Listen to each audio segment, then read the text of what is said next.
Today we're going to give our view about this recent issue in the Arabic world. It's in English. I wish I could have it written in Arabic and all the attendants, especially our Arab brothers, to understand.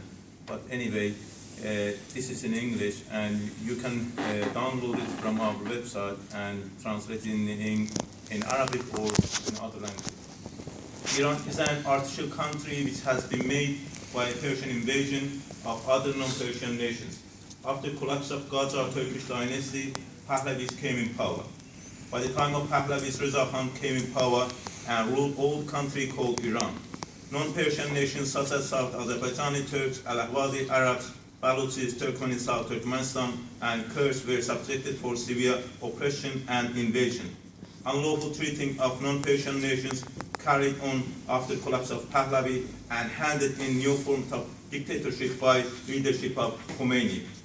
Persian invader regime not only invaded non-Persian nations' homeland, but also started invading and messing neighbor countries as well by great Shia projects. In fact, if you look at the Iranian government structure, they are center of the terrorism. Recently, a coalition of predominantly Sunni Arab countries, primarily from the Arabian Peninsula and organized by Saudi Arabia, launched airstrike in Yemen. The airstrike targeted Yemeni Al-Houthi, a Shia sect supported by Iran and their Sunni partners, which include the majority of military forces loyal to former President Ali Abdullah Saleh. What made the airstrike particularly interesting was what was lacking US aircraft, although the United States provided intelligence and other support. It was a coalition of Arab states that launched the extended air campaign against Al-Houthis. Three things make this issue important. First, it shows Washington's new regional strategy in operation is moving away from the strategy it has followed since the early 2000s of being the primary military force in regional conflicts, and is shifting the primary burden of fighting to regional powers while playing a secondary role. Second, after years of buying advanced weaponry, the Saudis and the Gulf Cooperation Council countries are capable of carrying out a fairly sophisticated campaign, at least in Yemen. The campaign began by suppressing enemy air defenses. The Al-Houthi had acquired surface-to-air missiles from the Yemeni military and moved on to attacking Al-Houthi command and control systems. That means that while the regional powers have long been happy to shift the burden of combat to the United States, they are also able to assume the burden if the United States refuse to engage.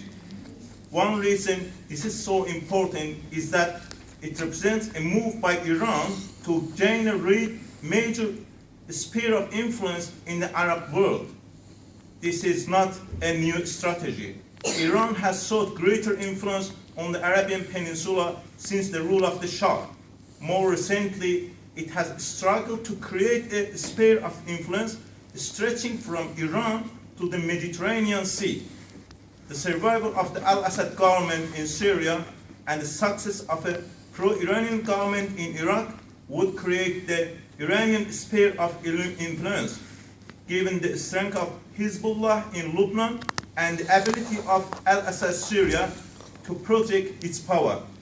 However, paradoxically, the rise of the Islamic State has reinvigorated Iranian power in two ways. First, while the propaganda of the Islamic State is horrific and designed to make the group look not only terrifying, but also enormously powerful, the truth is that, although it is not weak, the Islamic State represents merely a fraction of Iraq's Sunni communities, and the Sunnis are a minority in Iraq. At the same time, the propaganda has mobilized the Shia community to resist the Islamic State, allowed Iranian advisors to effectively manage the Shia militias in Iraq and the Iraqi army, and forced the United States to use its air power in tandem with Iranian-led ground forces given the American strategy of blocking the Islamic State, even if doing so requires cooperation with Iran while not putting force on the ground. This means that as the Islamic State's underlying weakness becomes more factor, the default winner in Iraq will be Iran.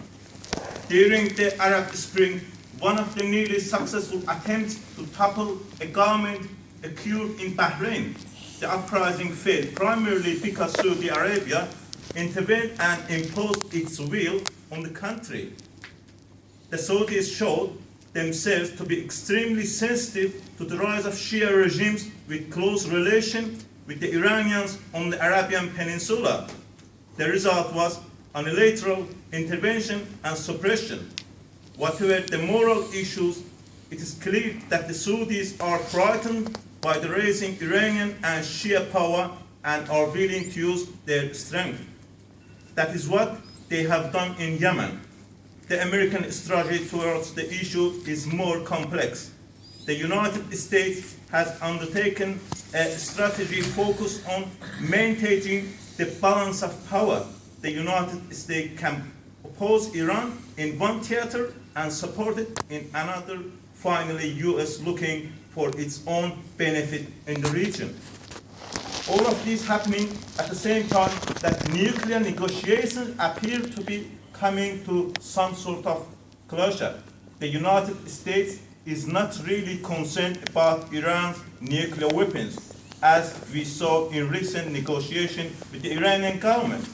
The real issue now is what it was a few years ago. Iran appears to be building a sphere of influence to the Mediterranean Sea, but this time the sphere of influence potentially includes Yemen. Relatively silent but absolutely vital to this is Turkey. It has the largest economy in the region and has the largest army, although just how good its army it can be debated. Turkey is still the major Sunni power and the third leg of the regional balance involving Saudi Arabia and Iran. The evolution of Turkey would be the critical step in emergence of a regional balance of power, in which local powers, not the United Kingdom or United States, determine the outcome. The American rule, like British rule before it, would not be directly waging war in the region, but providing air designed to stabilize the balance of power. Iran's decades-long cultural invasion, political investment in Yemen on Houthi should sound the alarm bells for Turkey, Pakistan, Afghanistan, Arabs, and other Muslim nations, because exactly the same template targeting minority sects has been introduced by Iran to destabilize its Muslim neighbors near or far. This is not the first time the Saudis or other Arabs, for the matter, interfered in Yemen. Riyadh launched an aerial campaign in 2009, and look where we have ended up since then. It is a shame that the Gulf states and their Arab allies, such as Egypt and Jordan, have long ignored the fundamental Iranian threat in Yemen, which is a cultural invasion and sectarian infusion.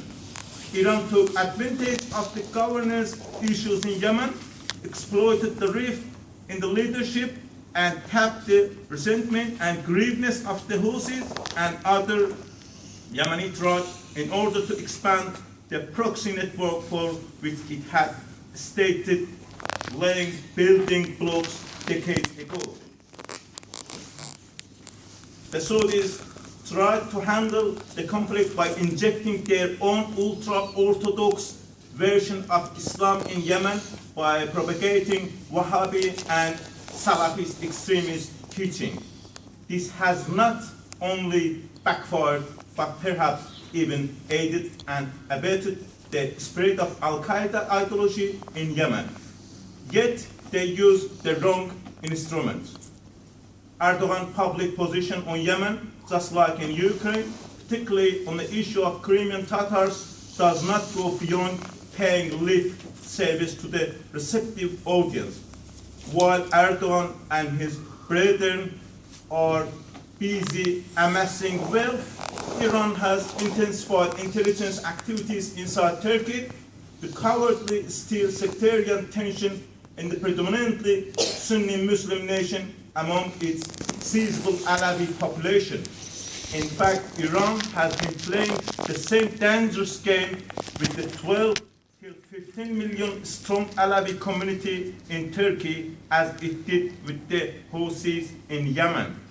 According to a report from Turkey in 2013, that more than 700 Alawi spiritual leaders, dadas, have had meetings with the Iran Supreme Leader Ali Khamenei over the past 3 years. The meetings were arranged by 4 organizations that represent themselves as legitimate Alawi associations in the cities of Istanbul, Ankara, and Izmir. Iran has been campaigning to foment conflict between Alawis and Sunnis in Turkey for years.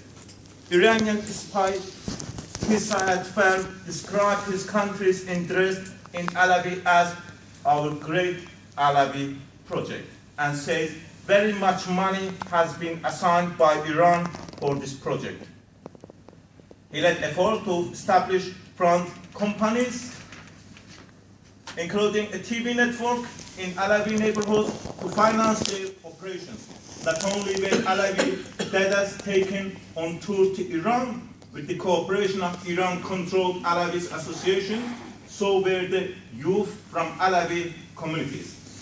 If Iran somehow managed to succeed in the Alawi project with the help of Islamists and pro-Iranian who controlled the levers of government, what happened in Syria and Yemen is bound to happen in Turkey as well. This is a more fundamental and direct national security threat to Turkey than a nuclear-armed Iran. Consequently, all Arab world, Saudi Arabia, as a Sunni leader, should note the new format of US and UK strategy in regional conflict and their national interest.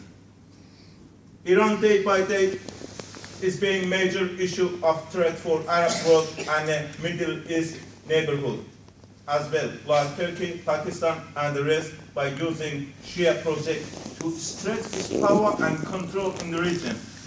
We believe as the South Azerbaijan Independence Party and one of non-Persian nations who are under invasion of Iranian government, the solution is defeating Iranian government, sponsoring the best and great power of non-Persian nations issue in investing and supporting them to break down Iran's regionally power, and also non-Persian nations get rid of devilish and dictatorship system. We as non-Persian nations, such as Turks, Al Ahwazi, Baluch, and Turkmen, the best alternative in defeating Iran and bringing peace and stability in the region and whole the world. Thank you all, ladies and gentlemen. Now to speak for our brother from Baluchistan.